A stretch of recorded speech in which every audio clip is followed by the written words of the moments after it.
Cambodia থেকে Thailand cycle যাত্রায় দুই বন্ধু।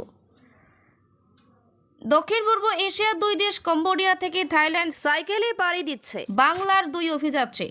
মার্চ মাসে প্রথম সপ্তাহে হাওড়া থেকে বিমানে কম্বোডিয়া সিএম রিপ রওনা হচ্ছেন তারা। কম্বোডিয়া থেকে থাইল্যান্ড প্রায় 800 কিলোমিটার যাত্রাপথে থাকবে পরিবেশ সচেতনতার বার্তা। প্রায় 2 বছর আগে থেকে এই অভিযানের পরিকল্পনা। যাত্রা শুরুর আর মাত্র হাতে কয়েকটা দিন, তাই ইতিমধ্যেই চূড়ান্ত পর্যায়ের প্রস্তুতি।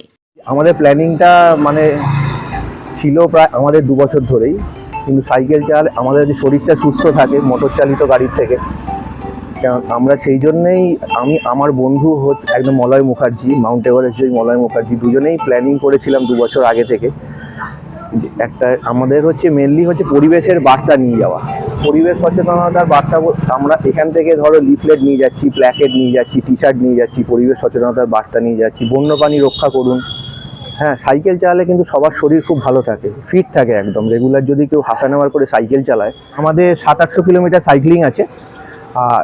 আর আমাদের ধরুন রেগুলার মোটামুটি 70 থেকে 75-80 কিলোমিটার মতো আমাদের সাইকেল চালাতে হবে। এই যাত্রায় তাদের সঙ্গে থাকছে পরিবেশ সচেতনতায় লেখা প্ল্যাকার্ড, টি শার্ট এবং লিফলেট। গাছ এবং বন্যপ্রাণী রক্ষা, পরিবেশ রাখুন পরিষ্কার পরিচ্ছন্ন। দুই অভিযাত্রীর একজন হলেন পর্বতারোহী মলয় মুখার্জি, অন্যজন পার্থ প্রতিম হাজরা। সাইকেল চালিয়ে শরীর সুস্থ থাকার পাশাপাশি পরিবেশও সুস্থ থাকবে। এবারে ভাবনাটা একটু আলাদা। গতবারে আমরা বাংলাদেশ গিয়েছিলাম, তো সাউথ ইস্ট এশিয়ার এই দেশগুলোতে আমরা সাইক্লিং করবো এবং সাথে একটা সচেতনতার কোনো বার্তা থাকবে, এটা আমাদের লক্ষ্য। এবারের লক্ষ্য আমাদের কম্বোডিয়া এবং থাইল্যান্ড। কম্বোডিয়ার অঙ্করঘাট কে কেন্দ্র করে সাইক্লিং এবং তার সাথে আরো কিছু কিছু অংশ, আর তার সাথে থাইল্যান্ডের বিখ্যাত নদী কোয়াই রিভার, তো সেটা এবং কিছু টেম্পল। তো সব মিলিয়ে প্রায় 800 থেকে 1000 কিলোমিটার আমরা একটা সাইকেল র্যালি করব এবং পরবর্তীকালে আমাদের পরিকল্পনা আছে লাওস এবং ভিয়েতনাম, মায়ানমার এই দেশগুলোকেও কভার করা। এই যে সাইকেল র্যালি বা সাইকেল যাত্রার মূল বার্তা কি? প্রথম কথা হচ্ছে এটা একটা অ্যাডভেঞ্চার স্পোর্টস বা সাইকেল ভ্রমণ, আর তার সাথে যে বিশ্ব পরিবেশ সচেতনতার বার্তাটাই আমরা পৌঁছে দিতে চাই মানুষের কাছে। কি কি বার্তা থাকছে তার মধ্যে?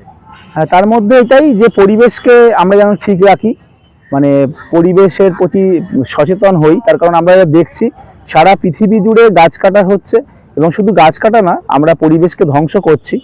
তো সেইটারই একটা সচেতনতার বার্তা নিয়ে আমরা পৌঁছে যেতে চাই। আজকে যদি আমরা সাইক্লিং বেশি করি তাহলে আমাদের হেলথ ভালো থাকবে এবং পলিউশন কম হবে সমাজের ক্ষেত্রেও। আমার বন্ধুর কথায় যে সাইক্লিং করুন, তারুণ্যে বাঁচুন। দুই বন্ধু এই সাইকেল ট্যুরের নাম দিয়েছেন Bharat Cambodia Thailand friendship cycle tour 2024।